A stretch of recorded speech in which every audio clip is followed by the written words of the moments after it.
Muito boa noite, boa madrugada, bom dia, boa tarde, seja lá qual for o horário que você estiver acompanhando mais essa viagem pela história da nossa música. Um grande prazer poder estar aqui novamente.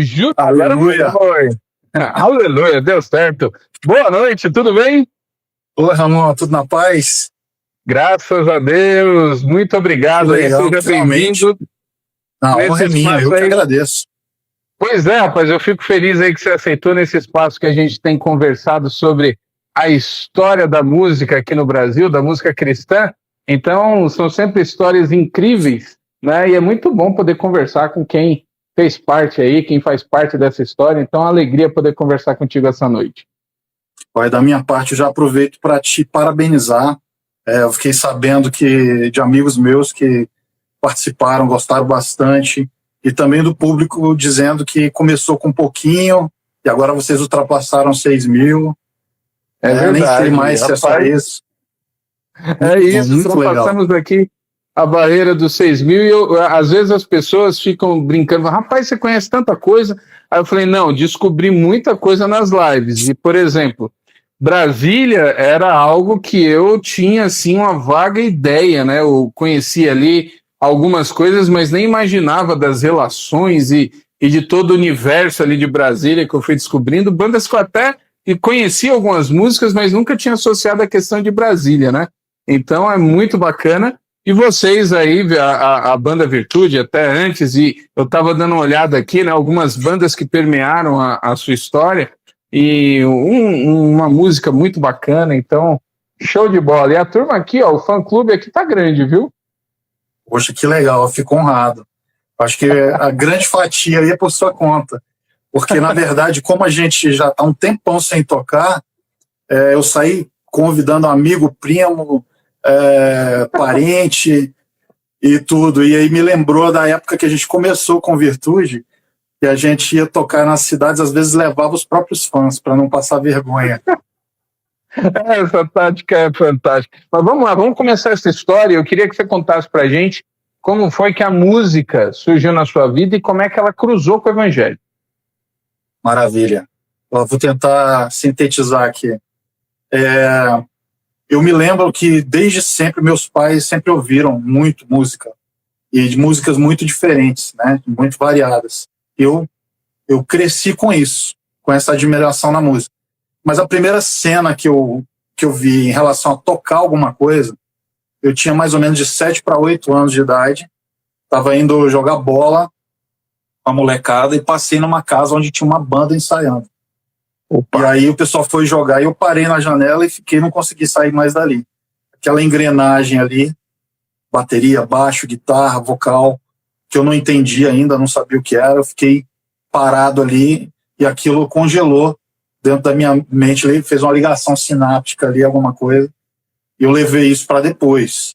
E aí continuei crescendo, ouvindo, mais ou menos com 10 para 11 anos de idade. Meu pai comprou um violão, ganhou um violão, mas como na maioria das pessoas que tem violão, ficou encostado, ele não tocou. E eu fiquei, eu queria tocar esse violão, queria tocar guitarra, queria tocar alguma coisa. E aí com um amigo começou a me apresentar o mundo das bandas de rock mais pesadas, né? Led Zeppelin, Iron Maiden, Deep Purple, AC/DC. Eu vi. No começo achei meio fantasioso, fantástico, né? Mas depois me acostumei com isso. E aí eu comecei a tocar violão, porque meu pai não queria tocar, não levou adiante, e já com aquela vontade de tocar violão, pensando na guitarra, né? Só que eu peguei uma professora de música clássica, aquela coisa de valsa, de marcha e tal, e de vez em quando eu fazia alguma coisa na mão esquerda, já com 2, 3 meses, e aí ela me falou, poxa, estranho, a sua mão esquerda é mais rápida que a minha. E ela já tocava há anos, né? Aí eu falei, poxa, eu peguei aquilo como incentivo, né? E aí agora eu vou me denunciar. Em 85, foi o primeiro Rock in Rio, eu resolvi convencer meu pai com esse argumento da minha professora de que eu podia ter uma guitarra. E aí a gente achou alguém que estava vendendo uma guitarra para ir pro Rock in Rio. Nossa. Falando de 85.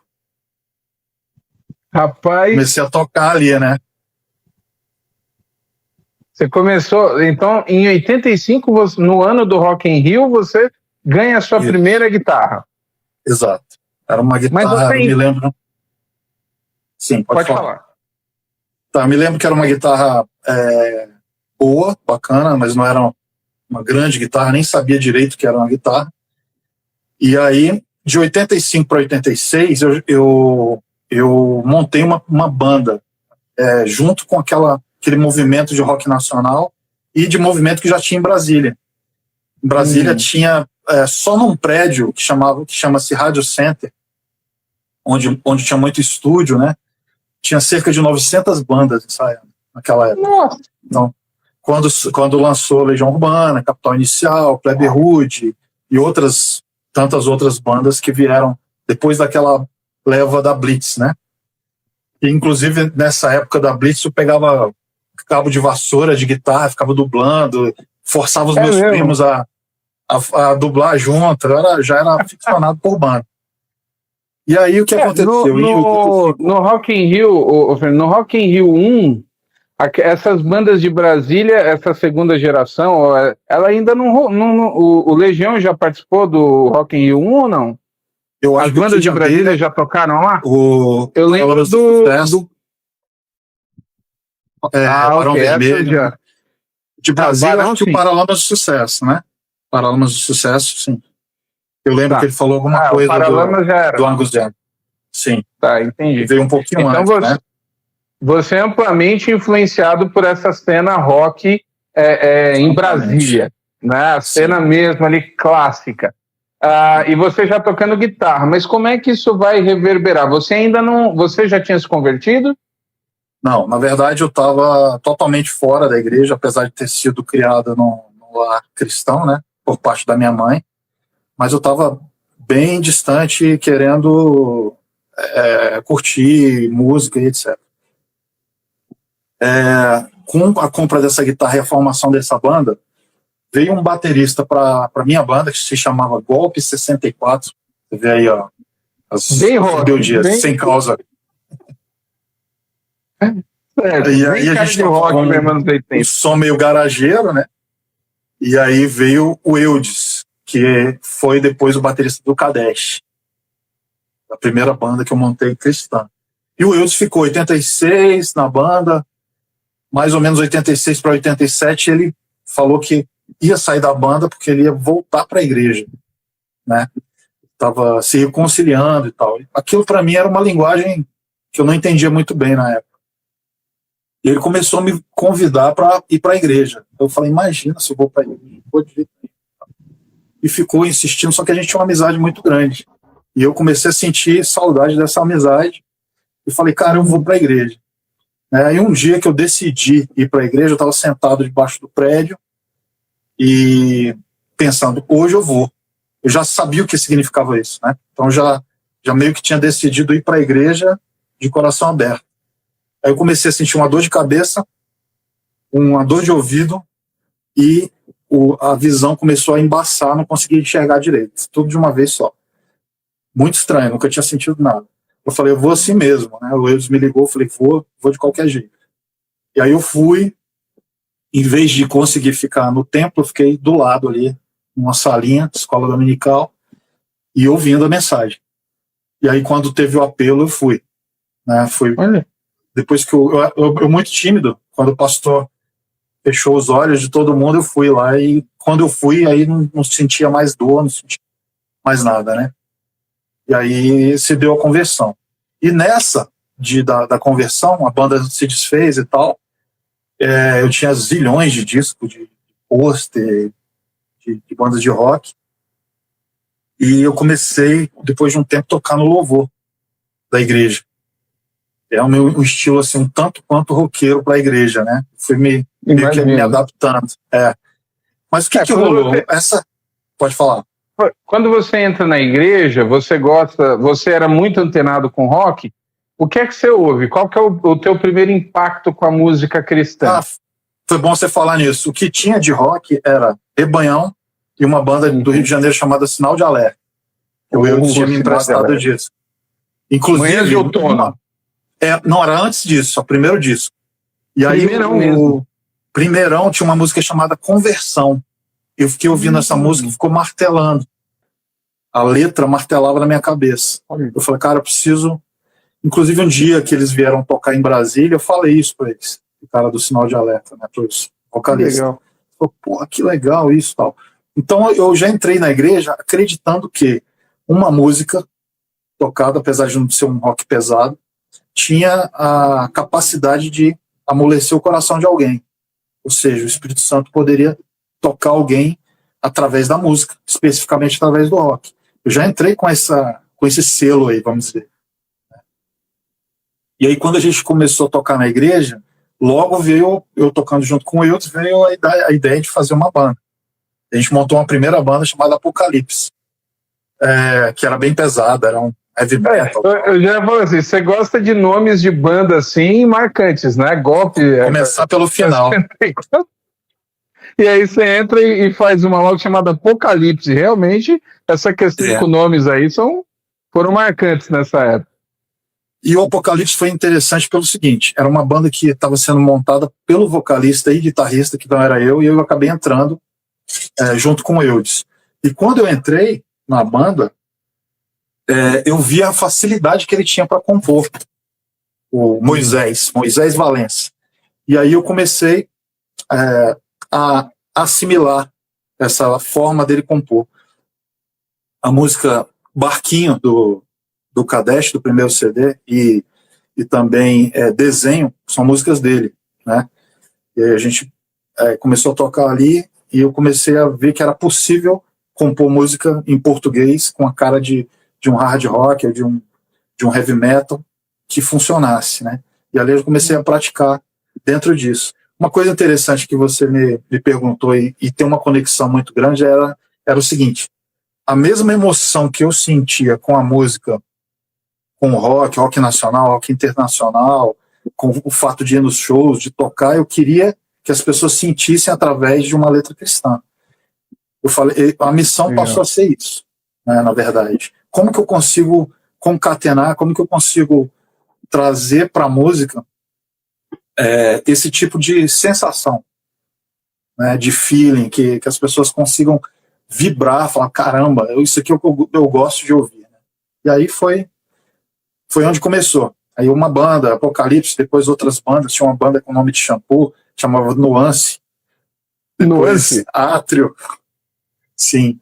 E por fim, até chegar no Kadesh. E o Kadesh era um outro vocalista, que era o saxofonista do Apocalipse ainda. E depois o JT entrou. De uma forma muito doida, inclusive, né? Como tudo que ele representa. Eu fiz live com ele contou a ida dele do Nordeste para Brasília para ir para ir cantar na banda, né? E ele falou bastante dessa questão. Como é que era o relacionamento? Como é que você entrou já pro louvor, depois você continuou com as bandas sempre nessa pegada mais rock. Como é que era a cena da música cristã em Brasília? Que você lembra, as relações, o que você viu surgindo aí? A gente tinha como referência de rock em Brasília, apesar de não ser só rock, né? O Raízes, né? Dos meus parceiros aí, que todo mundo é muito brother, muito chegada, né? E aí o Raízes era uma banda fantástica já em Brasília, e que eles tinham uma propriedade muito boa de soar bem ao vivo, né? Eles não deixavam a desejar ao vivo, já na época. Mas tinham outras bandas que estavam começando junto com a gente aqui na época.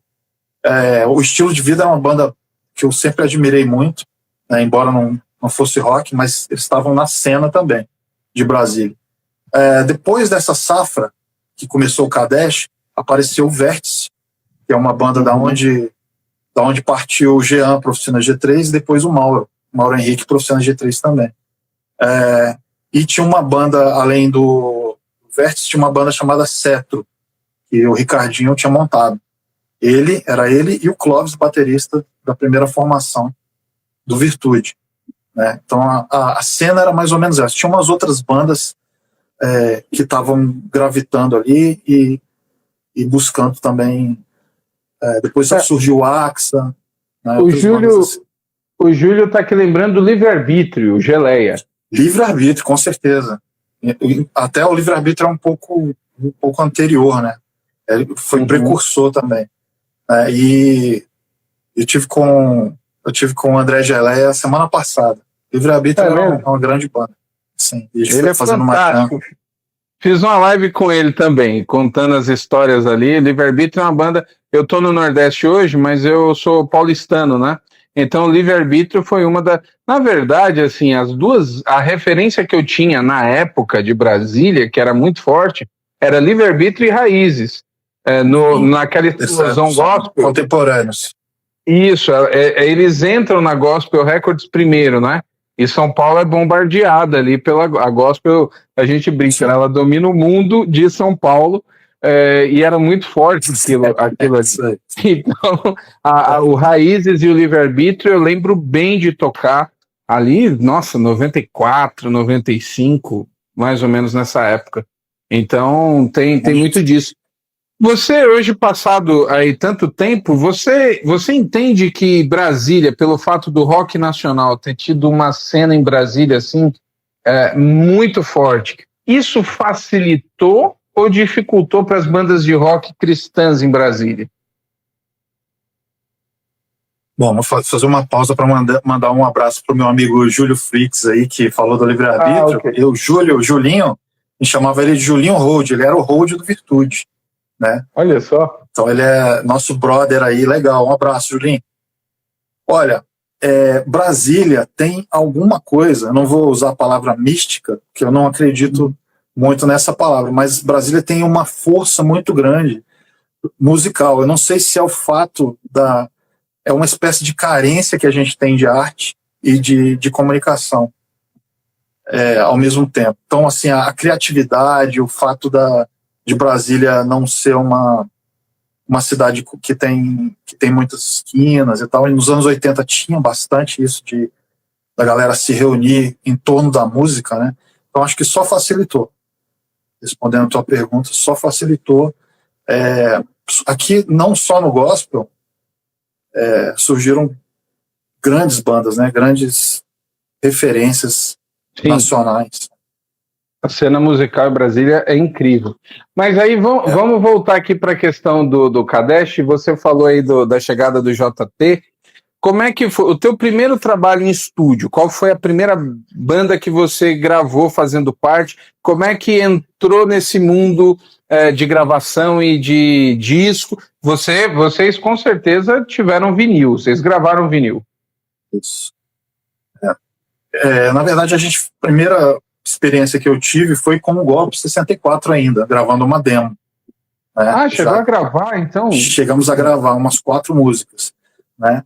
Mas na época do Kadesh aconteceu uma coisa muito legal. O que aconteceu foi que a gente estava se apresentando no congresso, na esplanada, e alguém viu a gente tocando, e essa pessoa era uma pessoa de posses, né, um empresário da mineração e tudo. E num próximo show que a gente estava, ele falou que queria conversar com a gente. A gente não conhecia, né? E aí isso culmina numa coisa que aconteceu uma semana ou 2 semanas antes. A gente estava com o disco pronto, o repertório do primeiro disco pronto. Imagem foi a última música, não tinha essa música. Acabou sendo o nome do disco. A última música? Nossa, a última música. Muito legal. Imagem, simplesmente eu estava brincando com isso aqui, ó. Eu ficava com essa introdução, fiquei com essa introdução um mês, mais ou menos. E aí, num dia que eu resolvi continuar com ela, cerca de 45 minutos a música estava pronta já. Foi bem rápido, né? A música em si veio rápido, com letra, com música, com tudo.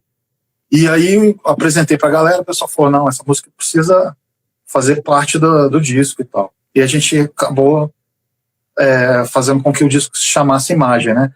E aí o JT falou, ele é impulsivo, né? E ansioso e agoniado, meu brother, né? E aí ele falou assim, cara, temos tudo, menos o dinheiro para gravar esse disco. E aí eu falei assim, cara, é verdade, mas isso aí Deus, se ele quiser, ele levanta o empresário banca esse disco pra gente. Falei isso assim, né? Mas não sabia que tinha sido tão profético. Na semana seguinte, o cara procurou a gente e falou, quero bancar o melhor disco que vocês podem ter. Uau!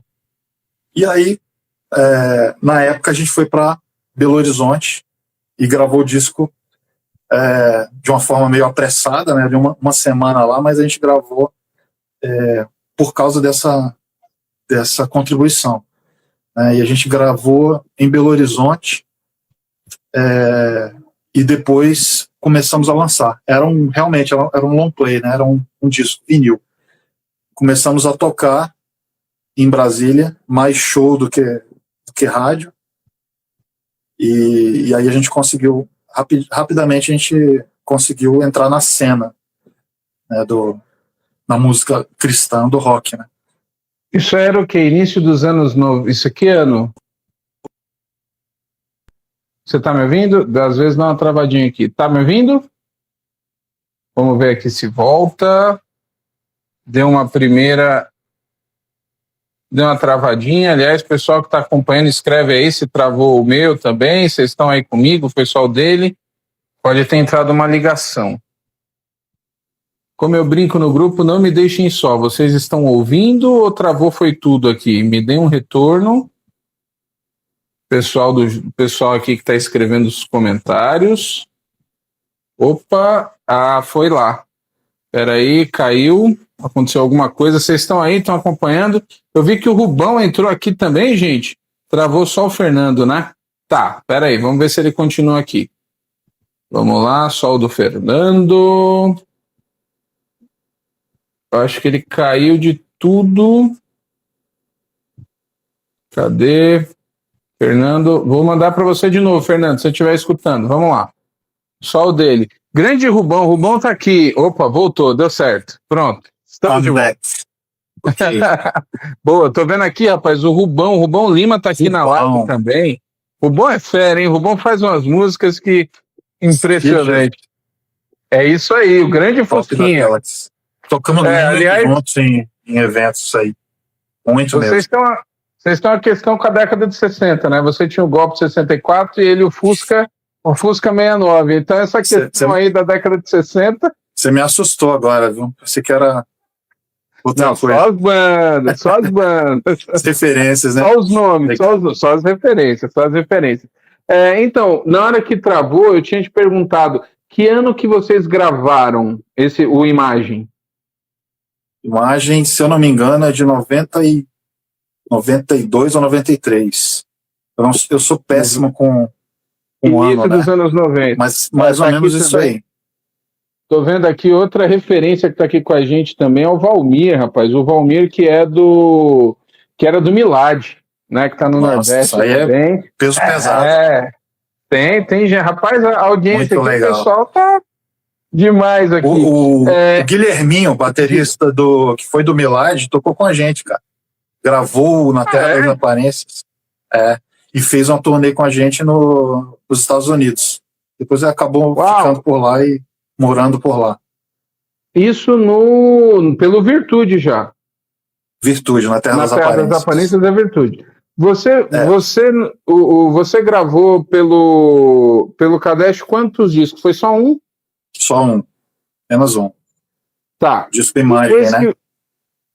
O Imagem. A discografia do Kadesh é só o Imagem? Isso. A gente tem poucos discos. O Kadesh tem Imagem e Virtude tem Sempre e Na Terra das Aparências. Ok. O Imagem foi lançado pela Gospel, não foi?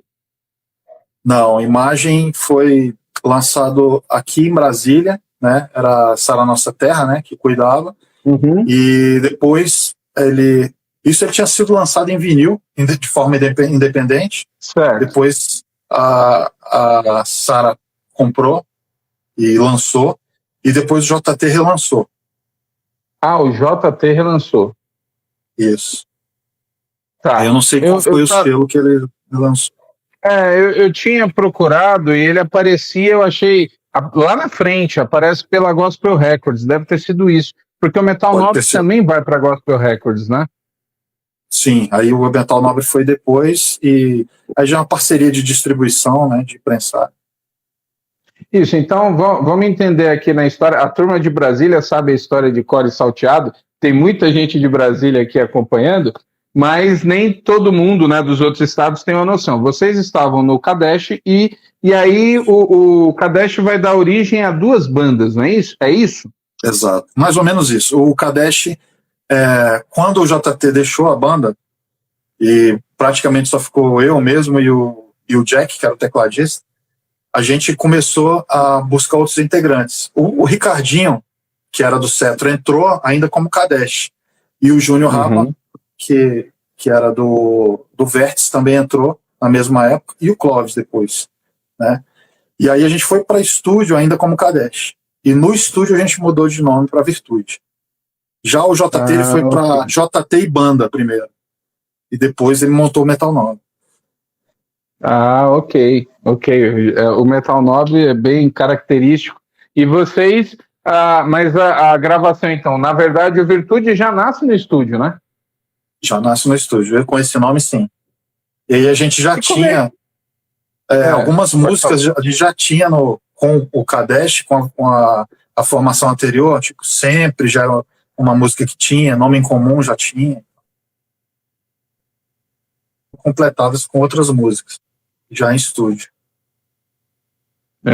Então o Imagem, você diria assim, o Imagem, comercialmente falando, a fase independente dele foi bem sucedida, vocês entraram no estúdio já pelos frutos do Imagem, ou foi novamente aquela questão do empresário pessoal? Como é que foi essa questão sequência, depois que vocês entraram no estúdio, numa época ainda Brasília já tinha, como é que era o mercado fonográfico em Brasília? E como é que vocês foram se espalhando? O disco Imagem, pelo Kadesh, ele era um disco praticamente local, centro-oeste aqui, né? Ele não era uma coisa nacional. E o Virtude, ele enfrentou a mesma coisa, a gente fez rifa de almoço, fez uma coisa chamada pré-CD, né, que é um vale CD, as pessoas compravam o CD para quando o CD chegasse, e aí, com a cara e a coragem, fizemos demo desse trabalho, e aí conseguimos gravar, sim, remando contra a correnteza mesmo. E aí conseguimos prensar 8.000 cópias. Só que essas 8.000 cópias, elas saíram muito rápido, porque a gente já estava tocando, e coincidiu com a Manchete vir para Brasília, que era uma rádio da Renascer. Já na fase da Manchete Gospel, então. Exato. E o que aconteceu? Aconteceu um fenômeno, né, que a gente fez igual o Dois Filhos de Francisco, a gente começou a ligar e pedir música do Virtude. Eu queria ouvir o Virtude, fazer qualquer voz. E eles começaram a tocar. E começou a pegar, começou a dar certo, né, como se fosse um fogão a lenha. Só que todas as músicas do CD Sempre, em sequência, acabaram ficando no top 10 da rádio. Todas alcançaram as primeiras posições de terceiro, segundo lugar. Primeiro foi Sempre, depois Nome em Comum, Ele É, e mais para frente, quando o Mesmo Só entrou, aí então explodiu mais, né? E aí a gente teve uma conexão com a Gospel Records. E aí entrando na Gospel Records, que era mais ou menos na época em que o Oficina G3 estava saindo da Gospel. Eles queriam uma banda com a mesma pegada hard rock, né? Que o Resgate era um pouco mais garagem, um pouco mais rock and roll de Harley Davidson, assim. E o Cato Barnett era só mais uma fusão, né? Tinha uma coisa meio Bob Dylan, meio... por causa do Simeon, né? Então, o Simeon foi um deles. Ele ficou hospedado na casa do Ricardinho. E aí ele falou, e aí, vocês não têm nada? Tem isso aqui, mostramos o disco. E aí ele realmente ficou impressionado. Então vocês, porque assim, a gente estava falando do Kadesh ali no início dos anos 90, E aí tem, então, basicamente, porque isso já tá. O Oficina sai da gospel no final dos anos 90, acho que 99. A gente estava. Isso aí a gente está falando de 97. 97, o Virtude foi fundado. A gente fez um show com o Bride para sacramentar isso aí, né? Trouxemos o Bride aqui para Brasília. E a gente já era louco por essas bandas, né? Bride, Petra, Guardian, Striper. E aí, 98 para 99, a gente gravou o CD. Foi quando o Simeão falou, né? Em 99, o Simeão falou: nossa, vocês precisam estar na gospel. E aí o Resgate também, mesma coisa, vocês precisam estar na gospel. E aí começou aquela coisa. E aí não foi muito difícil a gente começar a ir para lá e tocar, e entramos na gravadora. Caramba, a década de 90, o pessoal que não viveu, obviamente, não tem noção disso, mas a década de 90 é uma década de explosão, né? Banda para todo lado, Gospel. questão... o gospel, é a década que inclusive, o nome gospel vai, né? Não tinha essa terminologia abrasileirada. E essa questão... E a Gospel Records, ela, em São Paulo, ela é a casa mesmo das bandas, da questão do rock. Vocês estão em Brasília, e tinha a questão ali do Rio de Janeiro, também, que já tinham algumas bandas. Fruto Sagrado, que era mais pesado, Novo Som, Catedral, né, uma série de coisas também aconteceu no Rio de Janeiro. Mas para vocês ali, a sensação de fato é que o melhor lugar em termos de rock era a gospel, ou era obviamente por causa da Manchete? Qual que era a percepção de vocês? Vocês tinham relações com o Rio de Janeiro? Com as gravadoras ou com bandas do Rio? A gente tinha alguma relação com as bandas de lá, mas a cena rock não era tão forte como em Brasília e em São Paulo. A gente sabia disso. Tanto que o Fruto Sagrado não era da MK, né? Era da Gospel Records nessa época. Verdade. E a Gospel é a que tinha nas mãos os festivais que remetiam a rock. SOS da Vida, Marcha para Jesus, né? Aquilo ali é uma coisa incomum, sem precedentes, né? É uma quantidade de gente voltada para esse clima. As pessoas queriam ouvir rock, né? Eu lembro que o pessoal da gravadora falou: vocês não vão tocar sempre? E a gente fala: não, a gente vai tocar rock. A gente vai tocar música mais pesada. A gente não tem coragem de tocar só 3 músicas aqui, não tocar música mais pesada. A galera quer isso e tal. Eles ficavam um pouco indignados com a gente disso aí, que era o que estava rolando na rádio, né? Mas a gente tocava às vezes, sabe? Você disse que vocês levaram o Bride para Brasília, né? O Bride, eu posso estar enganado, o pessoal até corrige aqui, mas eu acho que o Bride no Brasil, ele ficou muito vinculado ao SOS, aquela primeira vinda do Bride, se eu não me engano, em 94. Ou foi 93 ou foi 94? Acho que é 93. Né? Que é o terceiro SOS, se eu não me engano. E aquilo era muito forte. Vocês acompanhavam isso de Brasília? Tipo, vocês assistiram ao SOS? Tinha aquela coisa, a gente vai tocar lá? Como é que era essa relação? E qual que foi o primeiro evento grande, assim, que vocês olharam e falaram assim: nossa, estamos aqui? Bom, o Bride, eu acho que foi em 93, pela primeira vez no SOS, e chegava pra gente através do Clipe Gospel, as coisas, né? Alguns de nós não foram, e outros foram, né? Pro SOS. No ano seguinte a gente foi. Inclusive a gente foi num ônibus que foi assaltado no meio do caminho, levaram a gente pro meio do matagal e foi uma aventura. Por sorte, ninguém se machucou. Foi. E aí, loucura. Aquilo ali deu um gás na gente, na cena local também. Né? Porque o Bride é uma coisa ao vivo fora do normal, impressionante. Depois a gente teve oportunidade de fazer turnê do SOS em 8, 9 cidades. Aí ficava todo mundo junto no avião, nos restaurantes, no hotel, e papeamos muito aí depois disso. Né? E qual foi aí o primeiro evento? O pessoal tá aqui, ó, eterno assalto, a culpa do preto aqui. O pessoal tá entregando aqui. Tem uma galera que lembra culpas. Aí. Qual foi aí? Vocês entram, vocês fazem, com certeza o show com o Bride é marcante, Mas aí, qual que é, quando vocês assinam com a Gospel, vocês já tinham tocado em algum desses eventos ou vocês tocam depois que assinaram com a Gospel? Olha, eu me lembro da gente fazer alguns eventos que não eram SOS da Vida, não era marcha, mas eram eventos da Renascer, né? A gente tocava em algumas cidades, alguns eventos com eles e tal, era uma espécie de ensaio disso. Então foi mais ou menos isso, mais ou menos por aí. Era uma loucura, né? O SOS em Brasília era muito forte também. E aqui tinha marcha Liberta Brasil antes. E a Marcha para Jesus assumiu esse evento, e aí ficou uma coisa bem maior. Né? Entendi. E qual foi aí? Qual que é o evento marcante aí que você lembra, assim, que você ficou mesmo impressionado com tudo, assim? Qual seria o teu destaque? O SOS da Vida é um evento pro-show, né? Então é impressionante pelo clima de apresentação, de show mesmo que tem. Mas a Marcha para Jesus, em termos de número, de quantidade de igrejas representadas ali, é muito absurdo. Eu lembro de uma vez eu testando a guitarra no palco, e só fiz do tipo simular aqui para você, tipo só isso aqui, algo tipo apenas isso aqui, e a multidão era uma loucura, era coisa de estádio, né?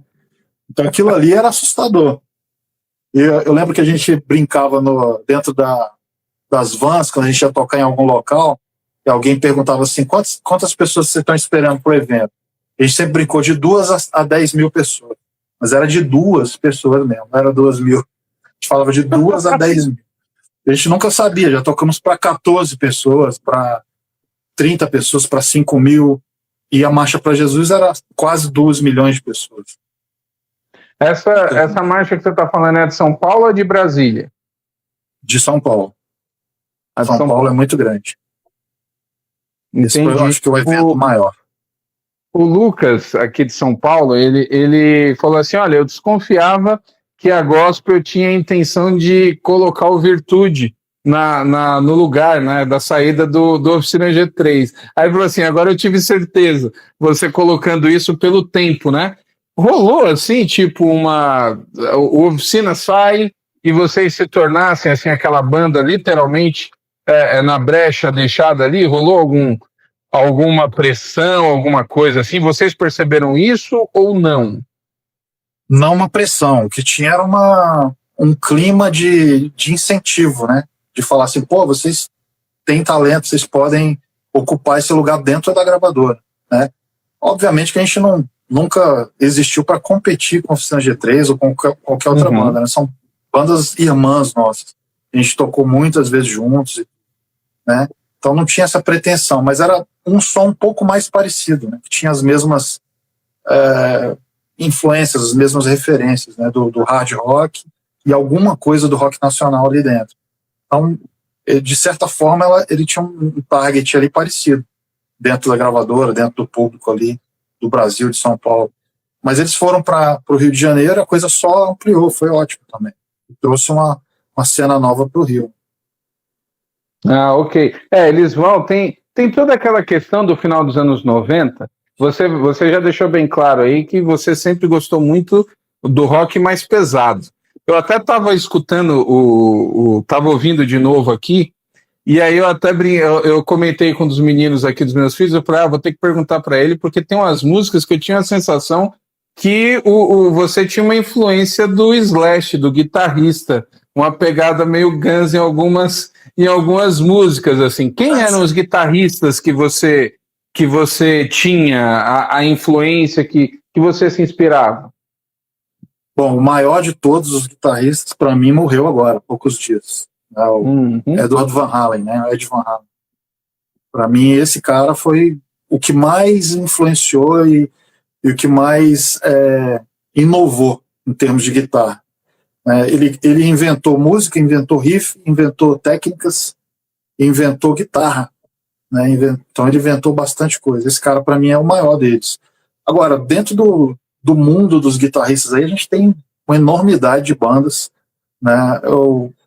Eu gosto muito de uma banda, sempre ouvi uma banda chamada Winger, que o guitarrista, ele é o Red Beach, que hoje é o guitarrista tanto do Winger quanto do Whitesnake, que é uma banda gigante também. Então, esses dois guitarristas me influenciaram bastante. Apesar de eu não dizer que eu seja um guitarrista para tocar nesse nível, né? Eu me considero mais um compositor do que um guitarrista, propriamente dito. Entendi, não, mas a guitarra também é uma marca. Aí tem a questão do. Não, eu sou pastor, você sabe que pastor é péssimo em trocadilhos, né? Então eu ia fazer um trocadilho com teu sobrenome, mas não vou fazer não, porque os caras vão me zoar aqui. Depois você aguenta, né? Aguenta o bullying. Depois eu tenho que aguentar, porque o pastor tem péssimas tiradas, e aí a turma começa, piada de pastor. Né? Lá fora o pessoal faz a zoeira dizendo que é aquela coisa do tio, né? O tiozão que faz as piadas, e dentro do mundo cristão o povo fala que é o pastor. Pastor é que não tem time para piada, é um negócio terrível, né? Mas enfim, segue aí a questão. Falaram aqui de uma feira, até mandaram aqui, deixa eu ver se eu acho a mensagem de novo. Quando manda assim, eu sei que tem história interessante. Cadê aqui? Fala da Feira Blazer.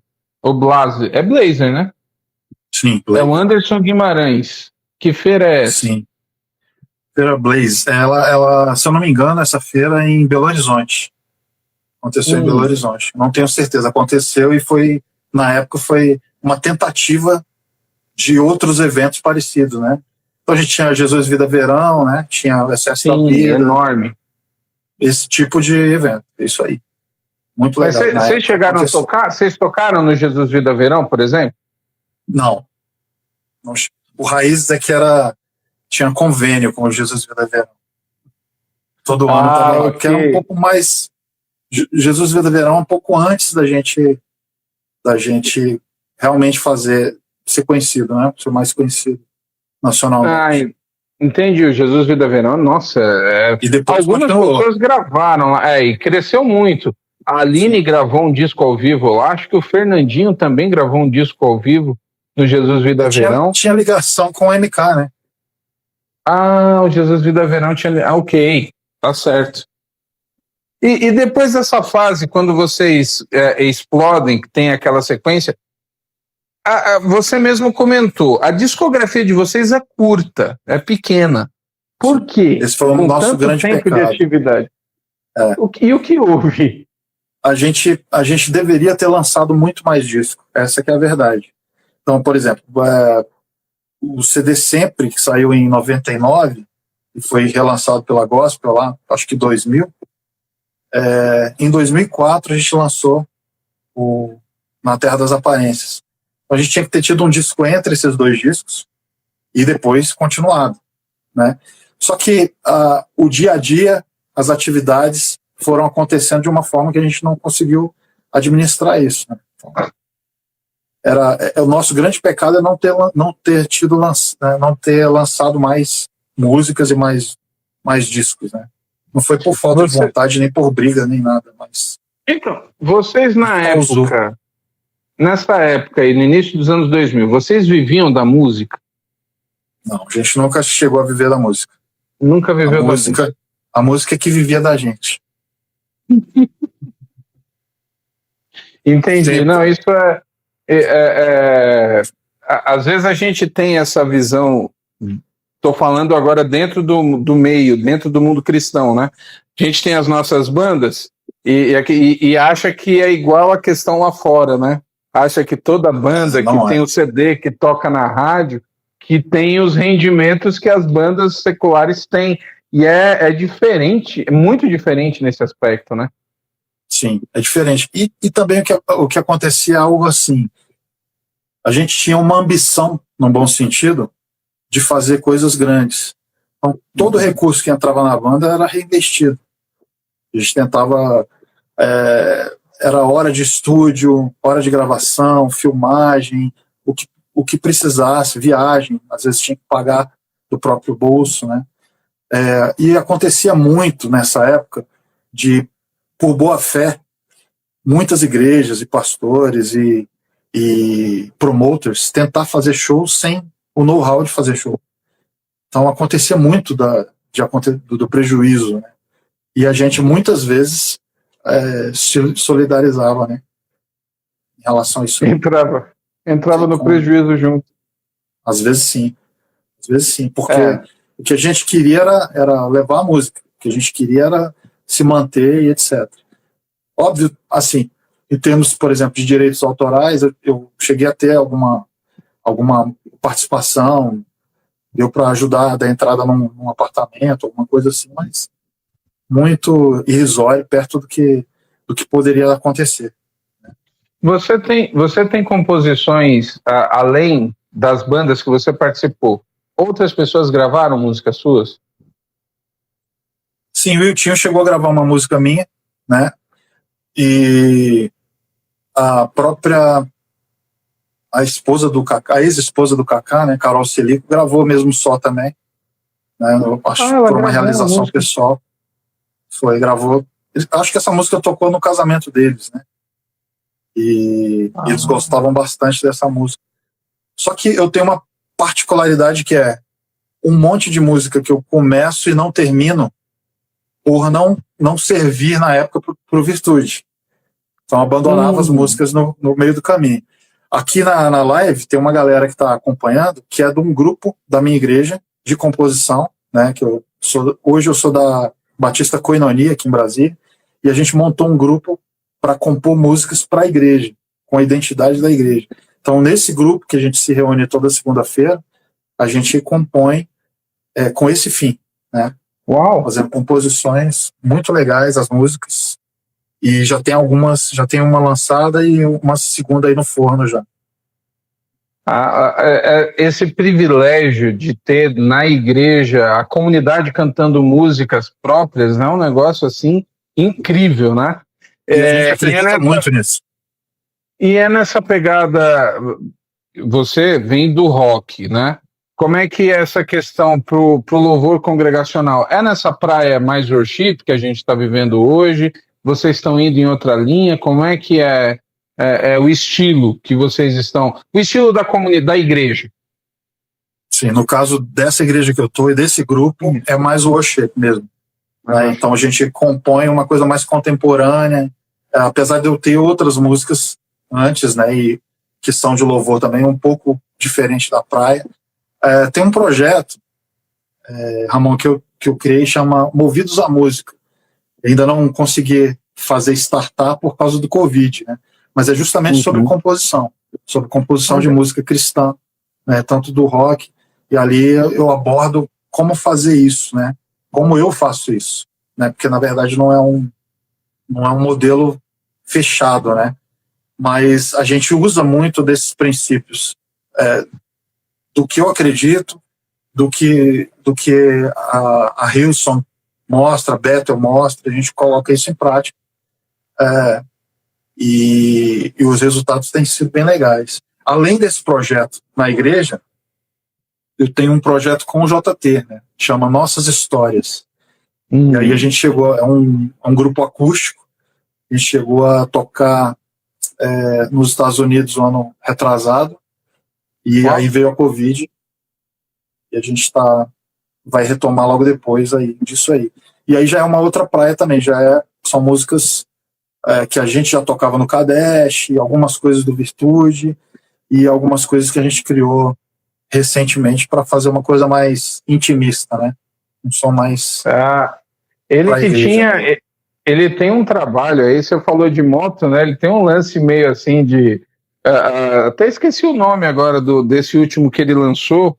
Foi no início da pandemia, ele até me mandou a imagem, ele assim numa moto enorme, ele gosta dessa pegada. Eu esqueci o nome dele agora. Eu tô lembrando aqui, o PG lançou um Salmodiando, que é numa pegada da mesma do JT, mas o nome dele é outro, não consigo lembrar agora desse projeto, mas ele tem essa pegada. É o CD solo dele, o CD solo que ele lançou depois do Metal 9. Né? Muito bacana, as músicas são muito legais, muito feras mesmo. E é uma produção um pouco mais dentro da cara que ele queria fazer quando ele chegou no Kadesh. Que era mais o blues, mais o... Ele chegou no Cadete e falou assim, a gente vai tocar blues? Eu falei, calma, a gente vai tocar blues também. Bem isso aí. O negócio dele era blues. Ele tem aquele jeitão dele. Aproveita, tá ouvindo aí? Estamos de volta. Estamos de volta. Tá, pegou a guitarra, quer fazer um riff aí? Quer fazer um trecho de uma música? Fica à vontade. Não, tava só com saudades aqui, peguei. Bom, ele vai voltar.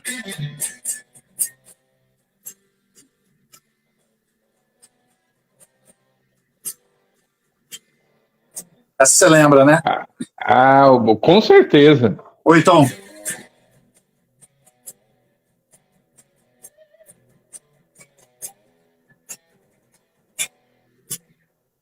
Essa também é do rock and roll. Olha aqui, o bom e velho rock and roll, aqui o Rubão pedindo, eu tô vendo a turma voltar, né? Valeu aos que me alertaram aí, eu virei meme, já printaram, já vão tirar sarro de mim. Você não, mas eu com certeza, e muito obrigado pela situação aí. O pessoal me avisou aqui das coisas e eu não li no WhatsApp, mas tá tudo certo, Flávia, obrigado. Eu divido com você esse bullying aí, não tem problema não. Seja o que for. Você vai... não, mas o pessoal gosta tanto de tirar sarro de mim que eles com certeza vão printar só o meu rosto e vão me zoar bastante por causa da primeira live aqui. Eu tava com um pequeno probleminha, mas já consertei aqui. Mas com você tá tudo certo, fica sossegado. Então que essa não tem zoeira... como carregar sua cruz, então, não tem jeito. Não tem jeito, essa zoeira vai ser só pra mim mesmo. Meu Deus do céu. Mas enfim, vamos voltar a falar de música. Você já reconheceu aí? Deixa eu ver, deu uma pausada, você está me ouvindo? Opa, voltou. Você reconheceu, ou pelo menos você disse que um problema foi não ter tido tantas gravações, né? Sim. Como é que você viu? Perfeccionismo. Isso, você está me ouvindo? Tô te ouvindo. Deu uma travadinha. Tá. A tua identidade musical está muito ligada ao que aconteceu nos anos 80. Você traz essa herança. Você viu o rock no meio cristão explodir nos anos 90. Como é que foram esses anos 2000? Essas mudanças da música, as plataformas. Muita gente diz que o rock mesmo acabou de modo geral. O rock and roll. Como é que você viu? O rock and roll. O Zé Bruno ele fala muito sobre isso, né? Que eles continuam fazendo, ainda tem aí pessoas, mas muitas bandas até já pararam. Como é que você acompanhou as mudanças na música cristã nos anos 2000? Olha, Ramon, eu acho que aí você tem que traçar alguns paralelos de cenário para compor isso aí, esse comportamento. Primeira coisa eu acho que você tem aí a indústria fonográfica e radiofônica dos anos 60, começa a eclodir, e aí você tem o auge da música, da criatividade nos anos 70. 70 para 80, você não perdeu muito. Na verdade, teve um pouco mais de tecnologia, de gravação, ok, mas tinha muita criatividade ainda. As pessoas inventaram coisa do zero. Então, Michael Jackson inventou do zero, o próprio Van Halen inventou do zero. Zilhões de artistas inventaram música do zero, estilos musicais. Você tem a própria Alanis Morissette, era um estilo, né? Ela não era só, né? Não era só um ritmo ou alguma coisa. A partir dos anos 90, você já começa um declínio já da música, para mim, na minha opinião. 90, 2000 em diante, você tem um efeito de reciclagem. Então você reconhece a música de uma forma reciclada. E agora a gente não sabe, se não tiver uma nova marco, né, como foi da música clássica para começar a ter a gravação, se não tiver um novo marco agora, eu não sei para onde vai. O que a gente tem hoje? Você tem softwares de composição, você aperta um botão, diz que estilo você quer, e ele vai gerando melodias, etc., através de inteligência artificial, de pesquisa, etc. Então a gente não sabe para onde vai. Esse é um cenário. Outro cenário é que a música parou de ser muito rentável para as gravadoras, né, para se tornar MP3 e depois as bandas terem que viver de performance ao vivo, né? Um pouco mais. Esse é um cenário geral. Agora, ok, tem um streaming, está começando a render alguma coisa novamente. Mas a música, na minha opinião, ela é uma junção de arte com entretenimento, né? Nos anos 70, 80, tinha muito mais arte do que entretenimento. Hoje você tem muito mais entretenimento do que arte. Então você não tem a música pela música, que você comprava um vinil, tirava o encarte e lia o encarte da letra acompanhando a música por causa da música. Hoje você tem música para viajar, música para malhar, música para trabalhar. As playlists são backgrounds, né? São ambientes que você vive com a música, né? Vocês têm as playlists.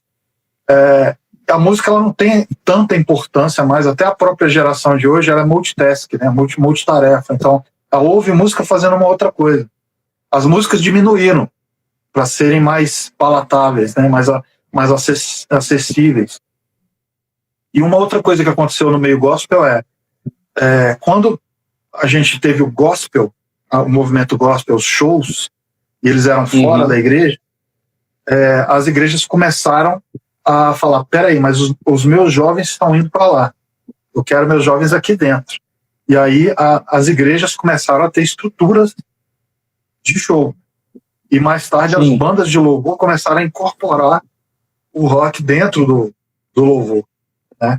Então hoje você tem uma mescla de eu não estou criticando o fato da música que tem na igreja ser gratuita, mas o que pode sustentar um trabalho bem estruturado se você não tiver um sustento financeiro para bancar esse trabalho? Se você não vende disco, se você os shows são reduzidos e nas igrejas você tem as músicas de uma forma gratuita, você reduz bastante a cena, né? Mas eu acredito que o cenário rock ele vai dar ele é cíclico, ele vai acabar voltando. Não sei qual é o formato disso que vai acontecer, mas o ser humano vai sempre dar um jeito de ouvir música. Então, entendi. Inclusive você comentou quando você entra nesse cenário, você se converte ali no meio dos anos 80, né? No final dos anos 80, na verdade, não é isso? 86 para 87. Isso, então eu não sei se na sua experiência, mas com certeza no meio de banda, você viu muita igreja que tinha ali um problema com bateria ou com guitarra, né? A gente tem no início dos anos 80. Sem dúvida. Sem dúvida. Isso, e quando a gente olha hoje a estrutura de louvor, de música, uma vez até vi um pessoal brincando, dizendo as maiores referências dos grupos hoje atualmente para tocar dentro da igreja é Coldplay e U2, né, por causa da pegada do estilo. Isso era um negócio impensável, né? As guitarras hoje, essa questão, elas fazem parte, elas estão no worship, tem toda uma... Hoje qualquer menino aí tem uma guitarra de última geração, pedal, software, isso está muito arraigado. Fora né? estudo, né? Fora o acesso aos estudos, né? De guitarra. Então, na minha época não tinha nada disso. Nesse ponto, você acha que a turma mais nova, eles de fato estudam? Porque a crítica a música é muito simples, ela é muito fácil, são 3 notas de modo geral dentro do worship, e aí eu vejo muito guitarrista comentando sobre isso. Você que a gente pode usar a expressão, você que é um guitarrista raiz, você que veio aí, que tem a experiência, você que tem essa questão, você sente isso nas novas gerações de músicos, que essa simplicidade ou até essa dificuldade em conseguir coisas mais elaboradas? Eu acho que isso é um cruzamento de fatores de novo, porque o que acontece? A música muito elaborada na igreja, ela é difícil de ser reproduzida. Então, por exemplo, se eu tenho uma igreja, as maiores igrejas que eu conheço são igrejas musicais, né? Hillsong, Elevation, Bethel, Lagoinha. Essas igrejas, elas influenciam porque elas influenciam musicalmente, porque é arte, porque é entretenimento e porque é cultura também, não é só pregação, né? Então elas conseguem ser gigantes. Só que para fazer isso, você precisa ser mais acessível. Eu lembro que a Renascer Praise fazia um louvor extremamente complicado, bonito, mas era mais difícil de ser reproduzido, né? Verdade. Então quando o Hillsong Bethel fazem isso, eles fazem isso de propósito, né? Existem, eu acho que, duas questões aí. Uma é de criar franquias, e aí eu não estou levando para o lado frio do marketing, né? Claro. Ou do mercado. Eu estou falando que é uma coisa, quanto mais gente for atingida pela música, melhor, né? É mais fácil de tocar, mais fácil de executar, né? Mais fácil de gravar, porque tem repetições, muitas repetições. Então, isso é um modelo fácil de você fazer, chegar em qualquer igreja, qualquer um consegue tocar isso, né? Agora, por outro lado, eu vejo que a quantidade de guitarristas que tocam muito mais, que tocam muito bem, que são virtuosos, é muito maior hoje. Quem realmente quer tocar guitarra, toca de uma forma impressionante. Eu falei do Van Halen, mas eu conheço pelo menos 100 amigos meus aqui de Brasília que tocam mais que o Ed Van Halen já, né? Porque a técnica está disponível, eles conseguem fazer isso. E muitos guitarristas que tocam na igreja de uma forma bem simples, eles têm a carta na manga, eles não tocam de uma forma mais elaborada porque a música não pede, né? Porque não é o propósito daquela música. E uma outra premissa que as igrejas do tipo Hillsong, Bethel usam para ter esse tipo de música é que essa música ela precisa não tirar a atenção de quem vai louvar, de quem vai adorar.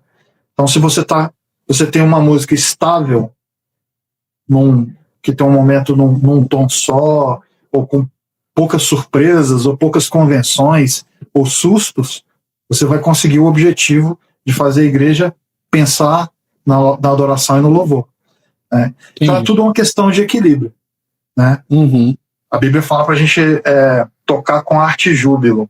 Eu acredito, meu pensamento é que essa arte que a Bíblia fala não é para Deus, porque Deus não se impressiona com essa arte que a gente tem aqui. É para a gente mesmo. Um cântico novo, essa arte, é para a gente poder ter estímulo de fazer aquilo de uma forma mais espontânea. Quando você vai tirando muito, vai deixando a música muito básica, aí você corre o risco de perder um pouco da essência da arte, do novo, de ousar alguma coisa, né? Tem que ter a sabedoria de você conseguir estar dentro do worship, dentro de uma linha de estilo, mas trazendo alguma coisa diferente, nova, e principalmente que tenha a identidade da própria igreja.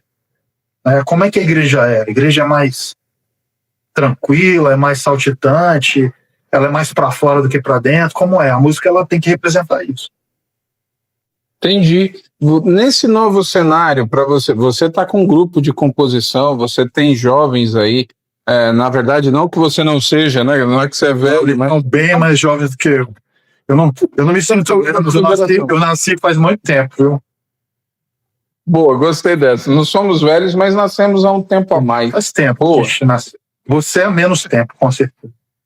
Enfim. Eu sou de 80, mas parece mais. Eu sei, parece mais no meu caso, mas eu já estou acostumado, tudo bem. Eu não poderia estar tocando guitarra em 85 com 5 anos de idade, então... você está ali um pouquinho na frente, verdade, não é? Eu tinha feito os cálculos aqui, já tinha entendido isso. Você está trabalhando aí com a nova geração, com a molecada. Eu já vi, inclusive nas lives, alguns músicos um pouco melancólicos com relação a isso que você pontuou. A maneira de consumir música hoje mudou, é diferente dessas gerações. A música, ela passou a ser vista de uma outra maneira. Eu fico vendo hoje o pessoal que está trabalhando aí nas gravadoras e comentando a respeito de como tem que ser a vida hoje do artista, né? Daquele que está vivendo de música ou que está lançando música e ligado assim 24 horas nas redes sociais, nas plataformas. É um negócio muito diferente do que era antes. Isso para você, anima, desanima? Qual que é a relação de vocês? Até comentaram aqui que vocês não estão no Spotify, por exemplo.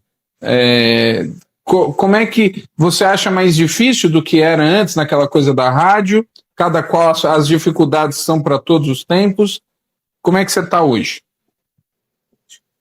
A pergunta é difícil, porque, na verdade, se a gente fosse comparar essa facilidade que a gente tem hoje com o comportamento daquela época, a gente tem mais vantagens hoje, né? Se você tem um produto muito bom e com pessoas que querem muito consumir música, você conseguiria aliar. O problema é que hoje, para você chamar a atenção de alguém, não só em termos musicais, mas em termos de entretenimento ou de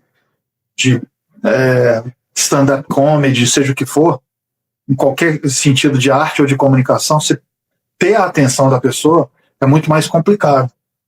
Então você tem nichos, o marketing chama de long tail, né? Você tem uma cauda longa ali de pequenos nichos, pessoas que gostam muito do som setentista com uma mulher cantando, outros que gostam do rock dos anos 80 com muito teclado, né? Você tem uma gama enorme, só que para você ter a atenção do público, é como você falou, você não pode só fazer música, você tem que gerar conteúdo nas mídias sociais, você tem que ter interação, tem que ter engajamento, são as palavras que se usa para isso, para o marketing digital e tal. Você tem que estar conectado o tempo todo. Mas no fundo, o que você tem, se a gente for pensar em mercado, é um produto, né? Você tem um produto muito bom e tem o lance de gerar conteúdo, de cuidar da imagem, que é o brand, né? De estar ali, tudo isso associado. Se você tem essa estrutura, você tem uma continuidade ainda na música. Mas se você não tem, se você só usa as técnicas, os modelos musicais, os modelos de marketing digital, aí você é algo raso, né? Algo shallow now, assim, você não consegue penetrar. E isso aí peguei a referência. Pegou, né? Só a superfície. E aí tem o outro lado, que é o lado espiritual, né? Tem músicas que elas são movidas, são levantadas por Deus numa ação, numa época. Isso aí foge completamente desse fator mercadológico ou comportamental, né? É algo que acontece, é um louvor genuíno com o qual as pessoas se identificam, e aquele louvor ele consegue atingir muita gente. No caso do Virtude, por exemplo, nós não éramos uma banda de louvor, a gente era uma banda de evangelismo, né? Somos ainda, só que pausados, né? Então o nosso intuito era ganhar gente, né, para Jesus. E esse objetivo foi, graças a Deus, a gente ouve ainda isso, até hoje, né? Você comentou aí que vocês estão pausados. Isso é devido à situação ou Virtude na pandemia, quando a pandemia começou, vocês já estavam parados? Como é que está isso? A pandemia no Virtude começou muito antes, entendeu? A gente pausou muito mais cedo. A gente não conseguia produzir o que a gente queria, no nível que a gente queria, para fazer uma evolução. Por conta de tempo, todo mundo lidando com alguma coisa, não tinha mais o tempo disponível que a gente tinha antes. Então ficou essa coisa suspensa aí até agora. E as pessoas cobrando da gente e xingando a gente de tratante, né? Num bom sentido, mas cobrando as promessas. Ficou só sonhos e promessas. Os discos, os trabalhos de vocês, pertencem a vocês? Por exemplo, é vocês que têm a responsabilidade de colocar a discografia, que é curta, não é uma grande discografia, nas plataformas? Ou isso ficou com a Gospel? Na verdade, a gente está conversando, essa é a razão pela qual essas músicas não estão nas plataformas ainda. A gente está conversando com a Gospel sobre isso para a gente colocar, né, de uma forma tranquila. É só isso mesmo, mas não tem nenhum litígio nem nada, é só conversar e fazer isso acontecer, né? E em breve a gente vai estar com isso aí, eu acho. Vocês têm pela Gospel 2 ou 3 títulos? 2? Tem 2, Sempre e Na Terra das Aparências. Tá, os 2 são da Gospel, estão na Gospel. Sim. O do Kadesh também? O do Kadesh não. Do Kadesh, os direitos estão com o JT, se eu não me engano. JT? Eu não tenho certeza se ele passou esses direitos de distribuição. Tá, então na verdade falta aí o do Virtude. No YouTube tem, mas realmente nas plataformas não tem. Então de qualquer maneira, vocês estão trabalhando em cima disso, né? Sim, a gente está cuidando disso. Vamos tentar sanar isso aí o mais rápido possível, né? Colocar para que todo mundo tenha o direito de ouvir, né? Já a cobrança, por falta de cobrança, não é. O São Paulo imagino. Até pelos comentários aqui na live, eu imagino isso. Você tem um trabalho com JT, tem alguma coisa em produção? Como é que está atualmente? Eu tenho um trabalho. O que vem por aí? O que vem por aí? Boa pergunta. Eu tenho uma banda com outro guitarrista do Virtude, que é o Marcelo Sá, que é produtor musical, né? Ele produziu o segundo disco da gente, Na Terra dos Aparentes, e é do Vértice, né? Ele que tocava com o Mauro Henrique, essa galera. O Mauro saiu de lá. Algumas músicas que o Mauro canta são dele, né? Aquela Unconditional Love, né? É dele, é do Marcelo. Então a gente tem uma banda que está no forno e é uma banda estilo rock também. Além disso, eu estou ensaiando um trabalho de composição para o JT cantar também. É isso aí que está na fita, né? Tem as nossas histórias, tem essa banda que a gente apelidou de DC por enquanto, né? Depois de Cristo. Uhum. Mas oficialmente ainda não lançamos. E são esses trabalhos que estão aí. Estão acontecendo. Bastante coisa boa. Muito bom. Graças a Deus. Muito legal. Aproveitar aqui para mandar um abraço para o Pastor Raul e aí a Luar Rádio Web, que está sempre. Eles estão fazendo aí uma programação bem legal. Já criaram aí nessa pandemia, tem uma junção aí de várias web rádios cristãs que estão aí montando uma programação. Então, show de bola, viu, pastor? Deus abençoe. E aí, no YouTube consegue o material, mas em breve nas outras mídias, né, nas outras redes aí, com certeza vamos ter música do Virtude. E eu falei uma esticadinha e já vai quase 10h30, já vai entrando aí no horário. Eu quero aproveitar para mandar um abraço para a galera que sempre foi suporte do Virtude, que entrou na live. O pastor Paulinho está perguntando se o Marcelo Sá é o Marcelo Elias. É o mesmo. É isso aí, Elias de Sá. O mesmo Marcelo. Guitarrista virtuoso e muito profissional como produtor, meu brother também. E eu quero agradecer aí, ó, Lucas Vilarins, galera que tá. Eu fiquei aqui concentrado conversando contigo e eu provavelmente não respondi um monte de gente aí, mas. Faz parte, o pessoal sabe aí, entende nas lives, e até como você vai contando a história, muita coisa foi colocada aí, foi muito bom, e eu sempre agradeço aí o pessoal, os comentários, as ajudas, sempre especiais. Aí, abraço pra galera da Ocidental. Legal, Paulinho. Show de bola. Volta à Virtude. É isso aí, vocês devem escutar bastante. Ô, Deus. Tá, joia. Mas, ó, eu só posso agradecer aí por esse papo, 1h30. A outra live lá já tá salva, essa aqui agora terminando salvo também.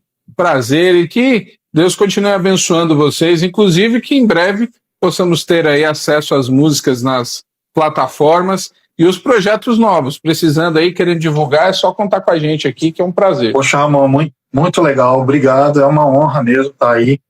E um dia espero visitar aí tua igreja, é Maranhão, né? Eu tô do lado de Teresina, bem na divisa. Legal. Piauí, Maranhão. Igreja Batista, é isso? Igreja Batista Memorial. Eu brinco assim, eu tenho muitos primos em Brasília, né? Tem um pessoal, eu falei, além dos primos agora, já tem um bocado de gente que eu conheci aí de Brasília. Quando conseguir chegar no DF, vou procurar uma turma boa de música aí, viu? Espero conhecer. Por favor, fica à vontade, você tem meu telefone aí, a gente agora é brother. Com certeza, foi um grande prazer, só posso agradecer. Pessoal, boa noite para todo mundo. A esticadinha aqui galera. Já foi. Que Deus abençoe a todos. Até uma próxima live. Valeu! Valeu, um abraço.